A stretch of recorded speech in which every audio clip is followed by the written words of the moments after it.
Hello everyone, मैं Hiralal Kumar diamond matric में आपका स्वागत करता हूं।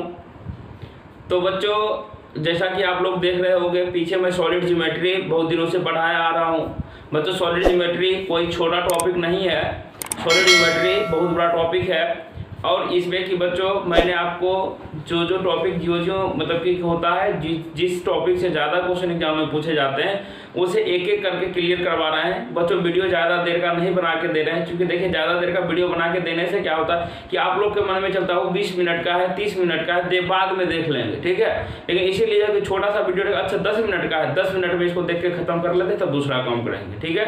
आपके प्रति सोचते हुए मैंने छोटा वीडियो बनाने का कोशिश किया और उसमें जो है कि 1 से 2 क्वेश्चन को डीलिंग करने का कोशिश किया है, ठीक है। तो बच्चों, अब एक बात और सुन लीजिए कि आपको जो है कि जितने भी गर्ल्स लोग हैं उनके लिए अलग से स्पेशल BCSE 2021 का एक ग्रुप बनाएंगे, जिसमें कि आपको बच्चों लिंक नहीं प्रोवाइड होगी। आप लोग खुद से, मेरा नंबर अबाउट सेक्शन में दिया हुआ है, वहाँ से जाके मैसेज करेंगे व्हाट्सएप पर और मैं उसको उनको ऐड करूँगा ओनली फॉर गर्ल्स।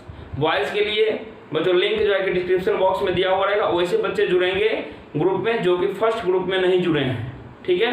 तो आइए हम शुरू करते हैं आज का टॉपिक। आज का टॉपिक भी सॉलिड ज्योमेट्री का ही है, लेकिन स्फीयर से है। और ये क्वेश्चन बच्चों थोड़ा सा कुछ हटके है, अलग क्वेश्चन है। अच्छे से पढ़िएगा, पॉइंट टू पॉइंट समझिएगा, ठीक है। तो स्टार्ट करते हैं। तो देखिए लिखा हुआ है the radius of the circle. यहाँ से लिखा हुआ है the radius of the circle in which the sphere x square plus y square plus z square plus 2x minus 2y minus 4z minus 19 equal to 0 is cut by the plane। देखिए लिखा it cut by the plane और plane का equation दिया हुआ है x plus 2y plus 2z plus 7 equal to 0 is, ठीक है। तो क्वेश्चन को आप अच्छे से पहले पढ़ के समझ लीजिए।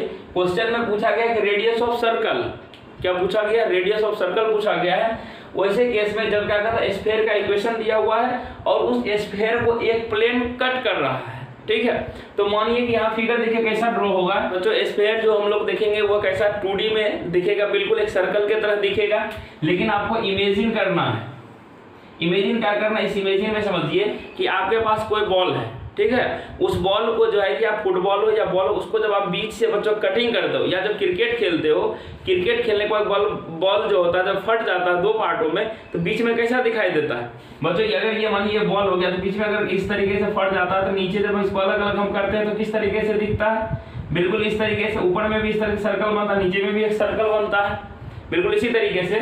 तो वही यहाँ से क्या पूछा गया है कि बच्चों एक हमको दिया हुआ है स्फीयर, मानिए स्फीयर दिया हुआ, तब जो कह रहा है कि इस स्फीयर का इक्वेशन हमको दिया हुआ है, ठीक है। लेकिन जो है कि इसका जो है कि प्लेन, अब मानिए कि प्लेन कैसा होगा बच्चों? प्लेन जो है वैसा से कटिंग कैसे किए, यानी इसके सेंटर पूरे स्फीयर को इस पार से इस पार हो गया। उसी तरीके से मानिए कि इसको कहीं ना कहीं कट करा। इस तरीके से मानिए ये प्लेन है और ये प्लेन जो है कि इस स्फीयर को कट कर रहा है, ठीक है। या थोड़ा सा ऊपर मान लीजिए, तो अगर यहाँ से स्फीयर हो गया तो आप बताइए कि स्फीयर का सेंटर कहीं ना कहीं ऊपर में ही होगा। स्फीयर का सेंटर बीच में लाइज करेगा, मिड पॉइंट पे लाइज करेगा। तो इसके केस में क्या हो जाएगा, यहाँ से देखिए आप चाहें तो इक्वेशन ऑफ प्लेन आपको पता है। इसका इक्वेशन कितना दिया हुआ है? इसका इक्वेशन दिया हुआ है x plus 2y plus 2z plus 7 equal to 0, ये दिया हुआ है। अब जो है दूसरा चीज हमको दिया हुआ, इस स्फीयर का इक्वेशन दिया हुआ है, ठीक है। अब तो बच्चों आप ये डिसाइड करो कि यहाँ से, ठीक है, यहाँ से जब इस पॉइंट को यहाँ से यहाँ ये मिला दोगे, देखो यहाँ से ये मिल जाएगा और इस पॉइंट से ये मिल जाएगा। देखो ये क्या हो जाएगा बच्चों? ये स्फीयर का रेडियस होगा। हम लोग इसको क्या बोलेंगे? स्फीयर का रेडियस, क्योंकि यहाँ से स्फीयर को हम लोग निर्मित किए हैं, ठीक है। तो अब देखिए यहाँ से क्या करते हैं, इससे परपेंडिकुलर लाइन डालना पड़ता है यहाँ से, क्योंकि देखिए यहाँ से परपेंडिकुलर लाइन डालेगा तो बिल्कुल इस तरीके से डलाएगा। इस तरीके से परपेंडिकुलर लाइन क्यों डाल दिए बच्चों? क्योंकि इसके सेंटर से जब हम प्लेन पर कोई परपेंडिकुलर लाइन डालेंगे तो परपेंडिकुलर यानी कि प्लेन को 2 बराबर भागों में डिवाइड करेगा और इट इज द रेडियस। ये क्या कहलाएगा बच्चों? यहाँ से ये किसका रेडियस हो जाएगा? जो हम लोगों का, देखिए अब रेडियस इस तरीके से घुमाइएगा जब इसको, तो यानी कि इस तरीके से एक सर्कल बनेगा। इस तरीके से देखिए ये सर्कल बनेगा ना, इस तरीके का सर्कल बनेगा। तो इस सर्कल का हमको ये चीज पूछा जाएगा आखिर r का वैल्यू क्या होगा, ठीक है। तो देखिए बड़ा वाला स्फीयर का रेडियस को हम लोग r मान लिए हैं, रेडियस ऑफ सर्कल को स्मॉल r मान लिए हैं, और यहाँ से केंद्र पे से जो परपेंडिकुलर लाइन डाले हैं बच्चों इसको हम लोग क्या मान लिए हैं, d मान लिए हैं। यहाँ तक कोई दिक्कत नहीं। नेक्स्ट बढ़ते हैं। तो देखिए अब यहाँ से सॉल्यूशन किस तरीके से कीजिएगा, आपको पता है कि यहाँ से इक्वेशन ऑफ स्फीयर, क्या पता है equation of sphere, x square plus y square plus z square plus 2ux plus 2vy plus 2wz plus d equal to 0 होता है। It is standard equation of sphere. इसमें मैंने बताया था कि सेंटर, अगर आपको सेंटर का कोऑर्डिनेट कोई पूछा जाए तो यहाँ से लिखोगे -u -v -w। It is called coordinate of centre, यानी कि बच्चों स्फीयर का जो कोऑर्डिनेट हो जाएगा ये हो जाएगा आपका, इसको सेंटर को c से डिनोट कर लेते हैं। ठीक है, ये क्या हो जाएगा, यहाँ पे -u -v -w का पुटअप करेंगे, यही क्या कहलाएगा, इसका कोऑर्डिनेट ऑफ सेंटर कहलाएगा। ठीक है, और दूसरा चीज बताए थे एंड रेडियस निकालने का एक फॉर्मूला बताए थे। रेडियस यानी कि रेडियस इक्वल टू क्या बताए थे formula, √ u square plus v square plus w square minus d। It is called radius. Radius किसका, रेडियस ऑफ स्फीयर, क्योंकि ये वाला बड़ा वाला जो हो जाएगा it is the radius of sphere, ये चीज दिया हुआ है। ठीक है, ये चीज हो गई। यहाँ 3 चीज हमको जरूरत पड़ेगा। ठीक है, अब जो हमको इक्वेशन क्या दिया हुआ, इस इक्वेशन से हम लोग काम करते हैं स्टैंडर्ड इक्वेशन से। स्टैंडर्ड इक्वेशन क्या दिया हुआ है, यहाँ से देखिए ये इक्वेशन जो दिया हुआ x square plus y square plus z square plus 2x minus 2y minus 4z minus 9 equal to 0। अब तो यहाँ से चाहिए तुमको -u -v -w का वैल्यू चाहिए। इससे जो है कंपैरिजन करोगे, देखो x square y square z square, यहाँ पे आता प्लस 2x, इसको क्या लिख सकते हो प्लस, ठीक है 2 इंटू यहाँ पे लिख सकते हो 1 इंटू एक्स लिख सकते हो क्या, बिल्कुल लिख सकते हैं। अब देखिए प्लस में 2vy होता है, यहाँ प्लस करोगे 2 इंटू v के जगह पर क्या करना पड़ेगा -1 इंटू y। उसी तरीके से देखो प्लस में 2wz होता है, प्लस 2 इंटू, अब यहाँ क्या करोगे -2 से गुना करोगे क्या तो -9। अब देखो यहाँ से ये चीज लिख दी। अब क्या होता है कि प्लस में d होता है, प्लस में d करने के लिए क्या करोगे, यहाँ से -19 करना पड़ेगा इक्वेशन पे हम लोग को लाने के लिए। ठीक है, तो यहाँ से हमको पता चल गया कि u का वैल्यू कितना हो जाएगा, u का वैल्यू 1 आ गया, v का वैल्यू कितना आ गया -1 आ गया, और w का वैल्यू कितना आ गया -2 आ गया। लेकिन हमको वैल्यू किसका चाहिए, -u का, तो -u क्या हो जाएगा, यहाँ से -1, v क्या हो जाएगा, -v का क्या हो जाएगा वैल्यू 1 हो जाएगा, और -w का वैल्यू कितना हो जाएगा प्लस में 2 हो जाएगा। ठीक है, तो अब हमको यहाँ से सेंटर का कोऑर्डिनेट पता चल गया। सेंटर का कोऑर्डिनेट कितना हो गया, तो यहाँ लिख दो सेंटर का कोऑर्डिनेट -1 1 और 2। देखो सेंटर का कोऑर्डिनेट हमें पता चल गया -1 1 और 2 लिख दिए। अब हमको जरूरत पड़ेगा रेडियस का। रेडियस इक्वल टू क्या होता है फॉर्मूला, √ u स्क्वायर। तो देखो u का वैल्यू कितना 1, क्या हो जाएगा 1 का स्क्वायर प्लस v का स्क्वायर, यानी कि -1 का स्क्वायर प्लस w का स्क्वायर क्या हो जाएगा -2 का स्क्वायर, और यहाँ से क्या हो जाएगा प्लस में होता है d, यहाँ से क्या होता है माइनस d होता है, माइनस माइनस क्या हो जाएगा बच्चों प्लस 19 हो जाएगा। अब इसका सॉल्यूशन कर लो तो रेडियस कितना निकल जाएगा, यहाँ से 1 प्लस 4 प्लस 9 कितना हो जाएगा, देखो तो 19 है, सॉरी बच्चों ये 19 है, कितना हो जाएगा 19 4 23 प्लस 1, यानी कि अंडर रूट आ गया 25, दैट इज 5। यानी कि रेडियस कितना आ गया बच्चों स्फीयर का, स्फीयर का रेडियस 5 आ गया। कौन सा है इसमें स्फीयर का रेडियस बच्चों, ये जो है कि रेडियस ऑफ स्फीयर, ये बड़ा वाला का रेडियस है, ये चीज बड़ा वाला स्फीयर का। तो r का वैल्यू हमको पता चल गया बच्चों ये 5, कोई दिक्कत नहीं। अब तुम ही बताओ, जो बच्चा होशियार होगा वो बच्चा तो तुरंत आंसर रेडियस मार के निकल जाएगा।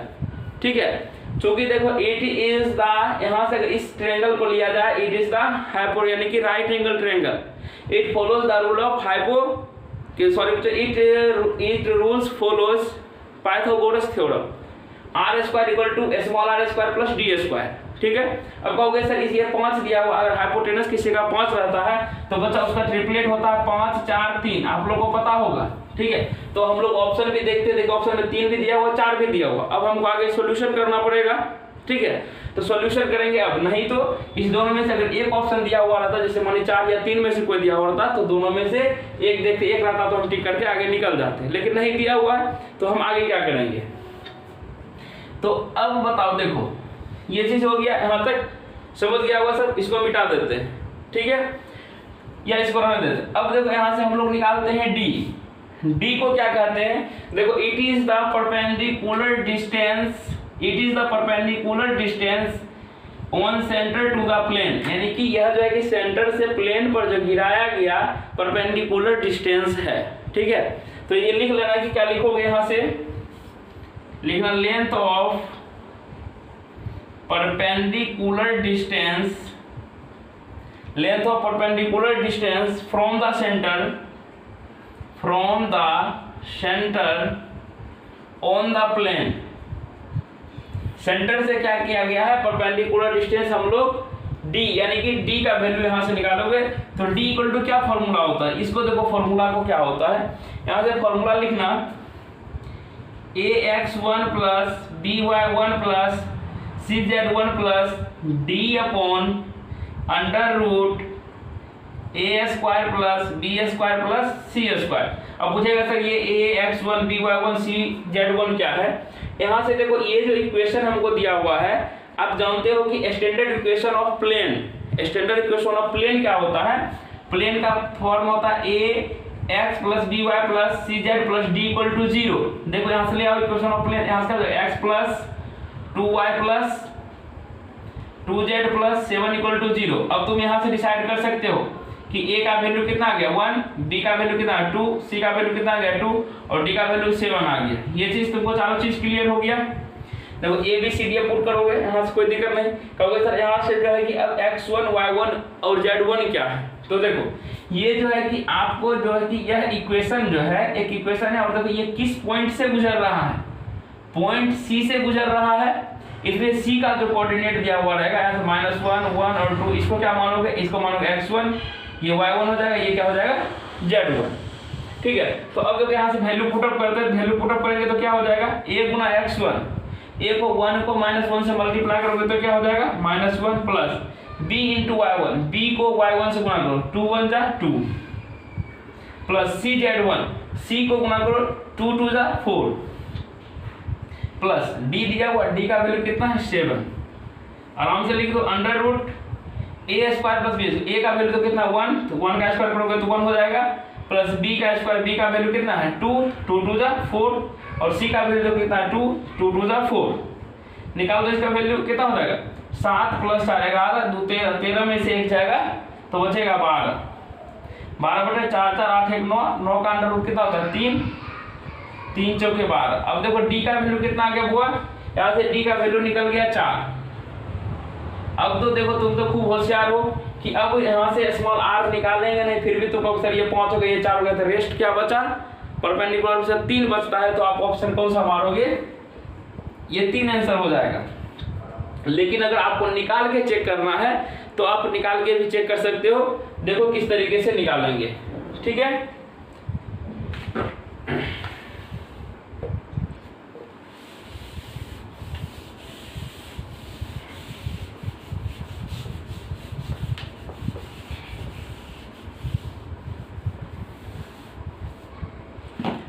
यहाँ से क्या करोगे, अब देखो हम बताए थे कि राइट एंगल ट्रायंगल बन गया, यहाँ से क्या करोगे अप्लाई पाइथागोरस थ्योरम,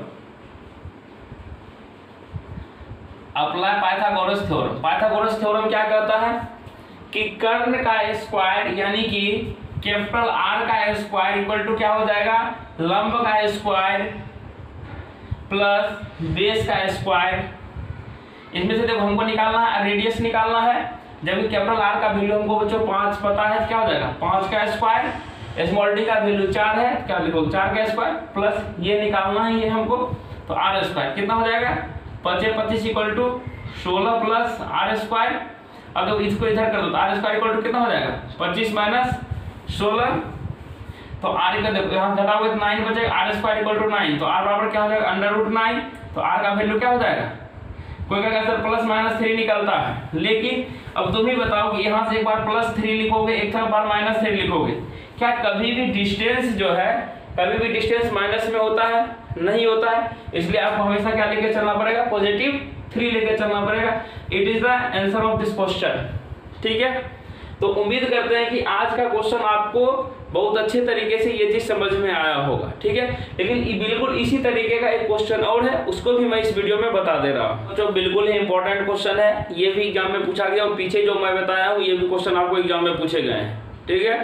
तो देखिए लिखा हुआ find the equation of the sphere. इसमें बच्चों इक्वेशन ऑफ स्फीयर का ही निकालना है, लेकिन कह रहा है which touches the plane. Plane को क्या कर रहा है, टच कर रहा है।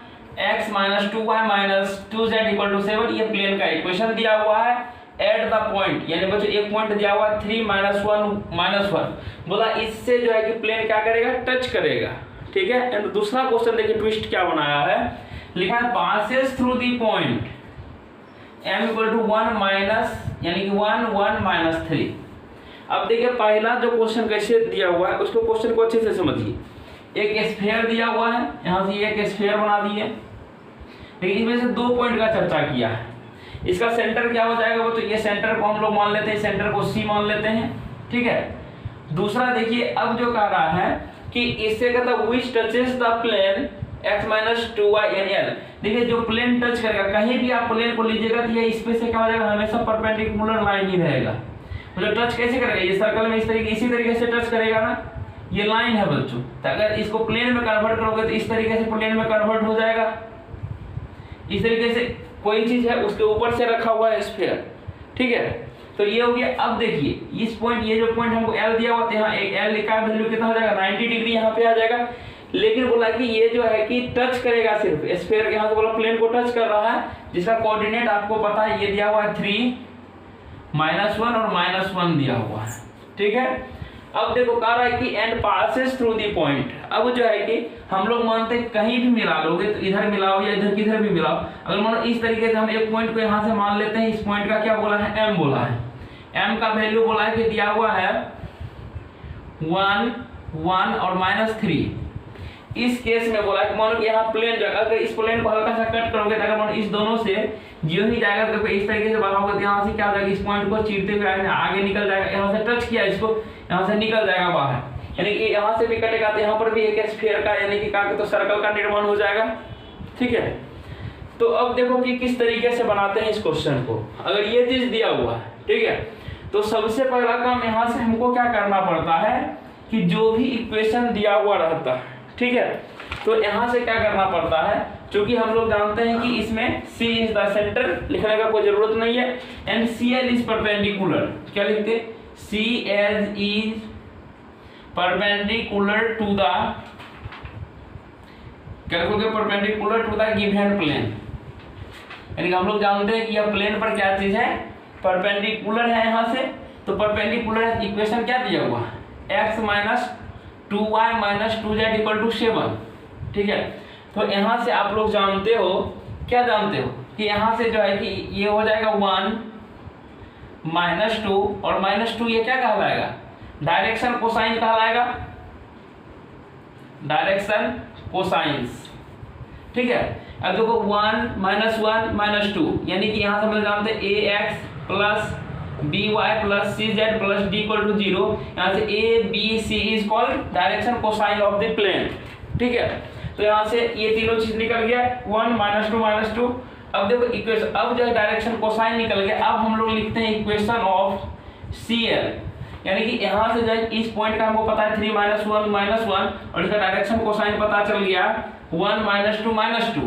तो इस केस में जो है कि अगर हमको इक्वेशन लिखना है तो क्या लिखेंगे, आप याद करो क्या बताए थे x - x1 बटे a = y - y1 बटे b = z - z1 बटे c। तो ये बताए थे। अब देखिए यहाँ तो x हो जाएगा माइनस, आप कहोगे सर x1 किसको ले, आपको पता है कि जिस पॉइंट से गुजरता है उसको x1, इसको y1, इसको z1 कहते हैं। तो x1 का वैल्यू क्या हो जाएगा 3 बटे a का वैल्यू कितना दिया हुआ है, देखो a, ये b हो गया, ये c हो गया, यानी 1 = y - y1 का वैल्यू देखो कितना दिया हुआ -1। तो माइनस माइनस क्या हो जाएगा यहाँ से, चलो एक स्टेप बढ़ा देते हैं।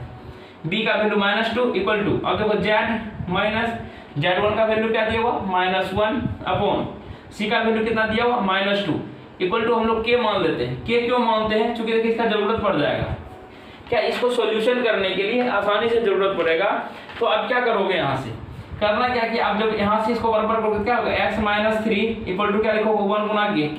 देखो x इक्वल टू क्या हो जाएगा k प्लस 3, पहला पॉइंट निकला। उसी तरीके से यहाँ से जब सॉल्यूशन करोगे तो y इक्वल टू क्या हो जाएगा माइनस 2k माइनस माइनस क्या हो जाएगा प्लस 1, इधर आके क्या हो जाएगा माइनस 2। देखो ये इक्वेशन आ जाएगा, y का वैल्यू ये आ जाएगा। यहाँ से क्या हो जाएगा बच्चों, देखो 2 1 जा माइनस 2 और यहाँ से आ जाएगा प्लस 1 उधर जाके क्या हो जाएगा 2k, यानी कि y इक्वल टू, देखो यहाँ सॉल्यूशन करते हैं तो y प्लस 1 इक्वल टू क्या हो जाएगा माइनस 2k। तो y इक्वल टू क्या हो जाएगा माइनस 2k माइनस 1 हो जाएगा, सॉरी बच्चों, ठीक है। उसी तरीके से देखो z प्लस 1 बटे माइनस 2 इक्वल टू k, तो z इक्वल टू क्या हो जाएगा माइनस 2k माइनस 1। ये तीनों चीज आ गया। तो x का वैल्यू, y का वैल्यू और z का वैल्यू आ गया। ये क्या चीज आया इसको समझो, ठीक है। ये जो आ गया यहाँ से लिखोगे एनी पॉइंट ऑन CL, क्या लिखोगे any point of CL is, देखो क्या निकला, एक पहला पॉइंट निकला k प्लस 3, दूसरा निकला माइनस 2k माइनस 1, आगे निकला माइनस 2k माइनस 1। ये तीनों पॉइंट निकला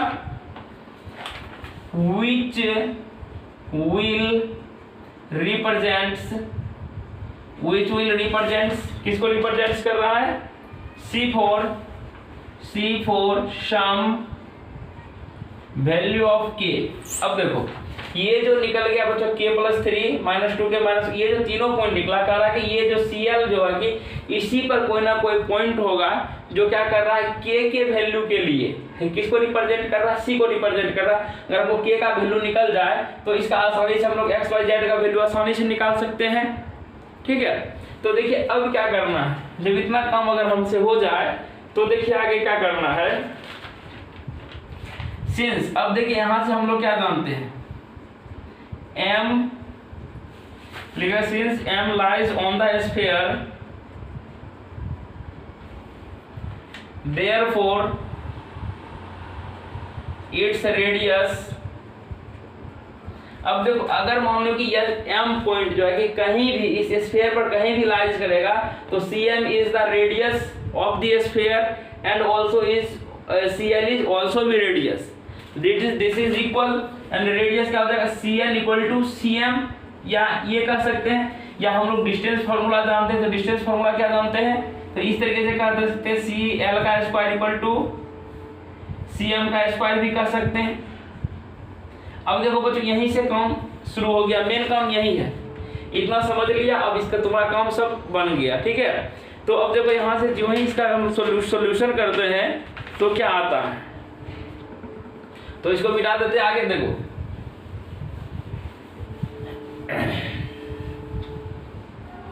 कि अब देखो सिर्फ डिस्टेंस फार्मूला निकालना है, ठीक है। डिस्टेंस फार्मूला से CL का वैल्यू अगर निकालोगे तो हम लोग लिख सकते हैं CL का स्क्वायर इक्वल टू CM का स्क्वायर, ठीक है।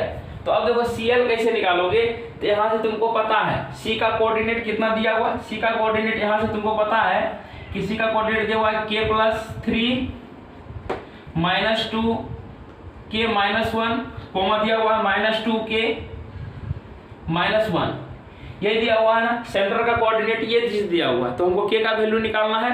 तो कैसे निकालता था, तो CL इक्वल टू क्या लिखता था कि सर यहाँ से दो पॉइंट अगर हमको मालूम है तो x2 माइनस x1 करते थे, क्या हो जाएगा x2 माइनस x1, देखो k प्लस 3 माइनस 3 का होल स्क्वायर प्लस, यानी इसको x1 है तो इसको क्या मानोगे x2, ये हो जाएगा y2, ये क्या हो जाएगा z2, ठीक है।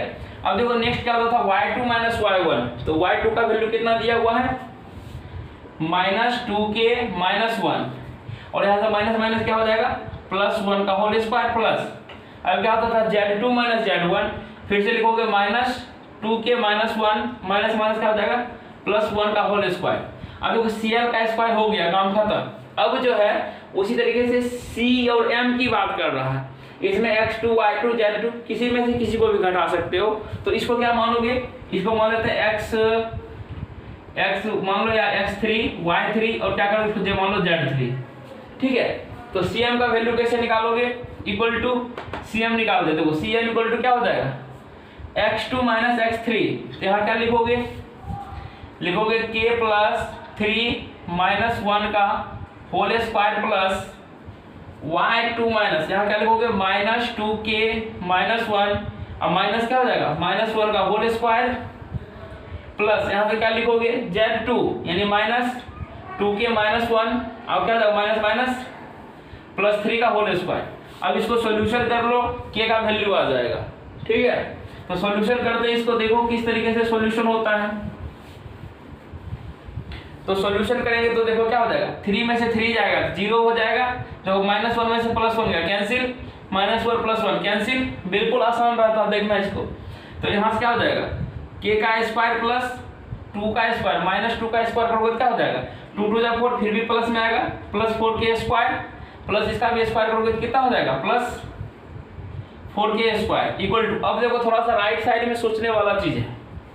देखो k 3 में से 1 जाएगा क्या बचेगा +2 बचेगा, इसका होल स्क्वायर प्लस, अब देखो यहाँ से -2k माइनस माइनस क्या हो जाएगा -2 का होल स्क्वायर प्लस यहाँ कितना हो जाएगा -2k, 3 में से 1 घटेगा क्या बचेगा +2 का होल स्क्वायर हो गया। सब जगह तो फॉर्मूला लगाना है। अब देखो इधर क्या हो जाएगा 4 4 8 1 9, यहाँ क्या हो जाएगा 9k square equal to a plus b का होल स्क्वायर क्या होता है a square plus b square plus 2ab, यानी कि 2 2 जा 4k प्लस, अब देखो यहाँ से क्या हो जाएगा a माइनस b, इसको पूरे को हम लोग ये मान लेते हैं, a स्क्वायर क्या हो जाएगा 4k square plus b square -2ab formula होता है, क्या होता है -2ab, क्या हो जाएगा -2 गुने -2k इंटू 2, क्या था 2 2 जा 4 2 जा 8 प्लस में 8k हो गया। अब देखो उसी तरीके से आगे इसका सॉल्यूशन करते हैं, a प्लस b का होल स्क्वायर लगाओगे, a के जगह पे -4k है, क्या हो जाएगा 2 2 जा 4k square plus b square, और क्या होता है बीच में +2ab फॉर्मूला होता है, लेकिन देखो प्लस गुना माइनस करोगे क्या हो जाएगा -8k, कोई दिक्कत नहीं। अब देखो कौन सा कैंसिल होता है, देखो k square plus k square 4k square plus 4 4 8 1 9k square, यानी कि कैंसिल कर देते हैं।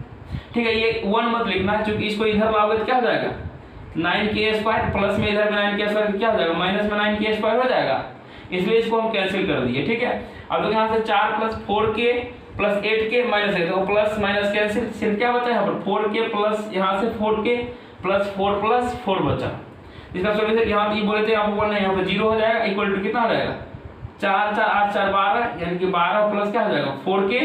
तो अब यहाँ से क्या हो जाएगा 4k इक्वल टू क्या लिखोगे -12 4 तिया 12, यानी कि k का वैल्यू कितना आ गया, k का वैल्यू -3 आ गया। ठीक है, अब जो है कि यहाँ से तुम क्या निकाल सकते हो, तुमको सेंटर भी पता हो जाएगा, रेडियस भी पता हो जाएगा। ठीक है, तो अब बताओ सेंटर कितना हो जाएगा, सेंटर का कोऑर्डिनेट तुम ही बताओ। यहाँ लिखा हुआ k + 3, क्या लिखोगे -3 + 3, क्या लिखा हुआ -2k, k का वैल्यू -3 -1, आगे क्या लिखा हुआ -2k -2 × -3 -1, ये होगा सेंटर का कोऑर्डिनेट। तो कितना आ जाएगा सेंटर, यहाँ देखो -3 में से 3 जाएगा 0, 3 2 जा 6 प्लस 6 में से 1 जाएगा 5, और इसका वैल्यू कितना आ गया 5। ये देखो सेंटर का कोऑर्डिनेट, अगर सेंटर पूछा जाए तो सेंटर का कोऑर्डिनेट अब कितना निकल गया 0 5 और 5 निकल गया। ठीक है, अब तुमको क्या निकालना है यहाँ से कि अगर अब हमको रेडियस निकालना है, क्या निकालना है रेडियस। तो रेडियस कैसे निकालोगे, रेडियस इक्वल टू क्या फॉर्मूला जानते हो, 2 चीज से बना सकते हैं। कहोगे सर यहाँ से हमको 2 पॉइंट मालूम है CL, radius is equal to CL मान लो क्या कि CL रेडियस है ही। आप चाहो कहोगे सर CM से है, बिल्कुल CM से भी निकाल सकते हो, दोनों बराबर ही, हम लोग CL से निकालते हैं। देखो क्या हो जाएगा, डिस्टेंस फॉर्मूला लगाओगे क्या होगा x2 - x1, 3 में से 0 जाएगा क्या बचेगा 3 का स्क्वायर प्लस y1, यानी इसमें से घटाओ -1 -5 कितना होगा -6 का स्क्वायर कितना हो जाएगा 36। उसी तरीके से देखो -1 -5 कितना होगा -6 का स्क्वायर कितना होता है 36। अब चलो ये हो गया, यहाँ कितना हो जाएगा 9 + 36 + 36। देखो इसको ऐड करने के बाद कितना आ जाएगा, ऐड करके 6 6 12 9 21 का एक हाथ में बचा कितना 2 9 6 15 6 के साथ 2 3 3 6 2 8 81 आ गया। बच्चों तुम ही बताओ इसका रेडियस कितना आ गया, रेडियस का वैल्यू 9 आ गया। जब आपको सेंटर का कोऑर्डिनेट पता हो और रेडियस पता हो तो आसानी से स्फीयर का इक्वेशन निकाल सकते हो। तब जो है कि इक्वेशन ऑफ स्फीयर क्या होता है, जब हमको सेंटर पता है और रेडियस पता है तो कैसे निकालते हो। तो सेंटर सर इसका जानते हैं x - सेंटर का जो कोऑर्डिनेट दिया हुआ रहता है पहला है x माइनस 0 का whole square plus y minus क्या दिया हो सेंटर का कोऑर्डिनेट जो भी दिया हो प्लस z क्या होता है z माइनस सेंटर का जो भी कोऑर्डिनेट दिया हो इक्वल टू क्या होता है रेडियस का स्क्वायर, यहाँ क्या लिखोगे रेडियस का स्क्वायर। ठीक है, अब देखो x में से 0 जाएगा क्या हो जाएगा एक्स स्क्वायर प्लस यहाँ से क्या हो जाएगा A square plus B square minus 2ab यानी कि 10y plus A square plus B square minus क्या हो जाएगा 10z इक्वल टू 9 जा 81। ठीक है, अब देखो आगे क्या हो जाएगा यहाँ से x square plus y square plus पहले हम लोग जेड स्क्वायर लिख देते हैं। अब देखो यहाँ से क्या हो जाएगा माइनस एक्स वाला टर्म तो नहीं है माइनस 10y माइनस 10z। अब देखो क्या होगा 25 अब प्लस 25 50 यहाँ से प्लस 50 हो गया, इसको इधर बुला दो क्या होगा माइनस 81 इक्वल टू 0। ठीक है, तो यहाँ क्या हो जाएगा x square plus y square plus z square minus 10y minus 10z minus 31 equal to 0। यही क्या हो जाएगा तुम्हारा इक्वेशन ऑफ स्फीयर हो गया। ठीक है, ये जो था थोड़ा सा टफेस्ट क्वेश्चन नहीं था क्वेश्चन इजी ही, क्योंकि इसमें से देखो हमको क्या क्या अगर क्वेश्चन पूछ दिया जाए तो देखो आखिर तुम YouTube पर देखते होगे कि जो है कि लोग जो है BCCLE का मैथ क्यों नहीं पढ़ाता है, क्योंकि बच्चों सबके बसों की बात नहीं है। ठीक है, ये जो है कि थोड़ा हाई लेवल का मैथमेटिक्स दिया हुआ है, इसलिए कोई इसमें दिमाग नहीं लगाना चाहता है। ठीक है, जो हम लोग पॉलिटेक्निक में बीटेक में करके आते हैं बच्चों उससे जरा हटके रहता है। ठीक है, तो देखिए अब इसमें से कितना चीज हम लोग सीख लिए, यहाँ से हम लोग रेडियस निकालने सीख लिए, दूसरा चीज क्या है सेंटर का कोऑर्डिनेट निकालने के लिए सीख लिए, और तीसरा चीज जो है कि हम लोग क्या निकालने के लिए सीख लिए इक्वेशन ऑफ स्फीयर निकालने के लिए सीख लिए। ठीक है, इसलिए जितना भी क्वेश्चन बताता हूँ उसको बच्चे अभी से ही अलग से नोटबुक में बना के रखिएगा। ठीक है, तो देखिए नेक्स्ट दिन जो है कि हम लोग शुरू जो करेंगे। ठीक है, नेक्स्ट दिन हम जो शुरू करेंगे वो कौन चैप्टर होगा। अगर वीडियो आपको अच्छा लगा कि सर मेहनत किए हैं तो वीडियो को लाइक कीजिएगा, शेयर कीजिएगा, कमेंट कीजिएगा और दूसरे चैनल को भी जाके जल्द से सब्सक्राइब कर दीजिएगा। ठीक है, तब तक हम मिलते हैं आपसे नेक्स्ट वीडियो में। जय हिंद, जय भारत।